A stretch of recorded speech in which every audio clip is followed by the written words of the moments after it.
باپ یا دادا نے کفو سمجھ کر نابالغہ کا نکاح کرایا، بعد میں وہ غیر کفو ثابت ہوا، تو اب اس نکاح کا کیا حکم فقہا نے نقل کیا ہے؟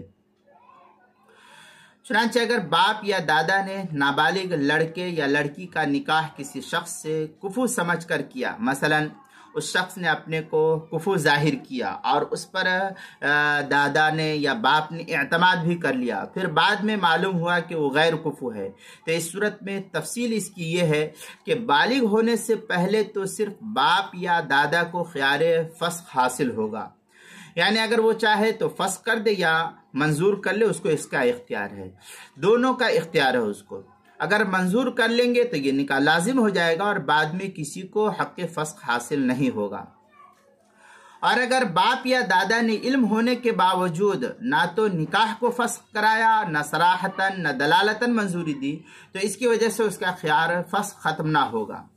اور بالغ ہونے کے بعد لڑکے اور لڑکی کو بھی خیار بلوغ حسب ضابطہ جو قانون ہے دارالقضاء کا، اس کے مطابق حاصل ہوگا۔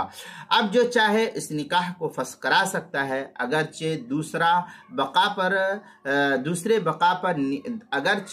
دوسرا بقائے نکاح پر رضامند ہو۔ یہ مسئلے کی تفصیل الحیلۃ الناجزہ کے اندر نقل کی ہے، صفحہ 135 اور 136 سے۔ اصلاً اس مسئلے کی تفصیل اگر نقل کرنی ہے تو کسی قریبی دارالافتاء سے رابطہ کیجئے تاکہ وہاں پر جو ہے ان مسائل کی تحقیق ہو سکے کہ اصل حکم کیا ہے۔ چنانچہ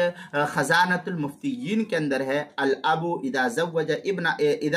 زوج ابنتہ الصغیر من رجل وظن انه يقدر على ایفاء المعجل، اس طریقے کی عبارت جو ہے خزانۃ المفتیین جلد نمبر 2 صفحہ نمبر 121، بحوالہ الحیلۃ الناجزہ صفحہ 137 جو طبع جدید امارت شریعہ ہند کا چھپا ہوا نسخہ، اس کے اندر فتوی قاضی خان میں ہے، رجل زوج ابنتہ الصغیر من رجل ذکر انه لا يشرب المسکر، اس طریقے کی عبارت فتوی قاضی خان جو فتاوی ہندیہ کے حاشیے پر ہے، اس کے کتاب نکاح فصل فی الکفاء جلد نمبر 1 صفحہ نمبر 353 جو زکریہ بک ڈپو دیوبند کا ہندی نسخہ، اس کے اندر کتاب المسائل 5ویں صفحہ 315 اور 316 پر بھی اس کو نقل کیا گیا، وہاں دیکھ سکتے ہیں۔